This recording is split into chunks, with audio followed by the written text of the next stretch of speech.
Humingi ng tawad ang jeepney driver na namahiya at nagpababa umano sa pasahero dahil sa pangangatawan nito.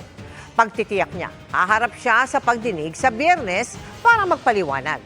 Aminado ang driver at ang kanyang misis na sinabi nilang bawal ang mataba sa kanilang jeepney at pinababa ang complainant.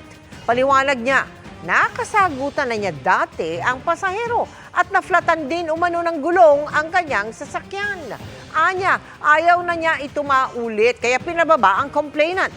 Nasaktan din umano ang driver at ang asawa nito na taga-kolekta ng bayad sa mga sinabi ni Joy bago mag-video. May umakyat pasahero, pinaurong ko siya. Ayaw naman siya umurong.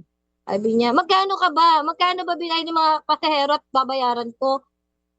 Sabi ko naman, ayan, wala siyang video na mga ganun. Nagwawala siya, wala siyang video. Pagmumura niya sa asawa ko, wala siyang video.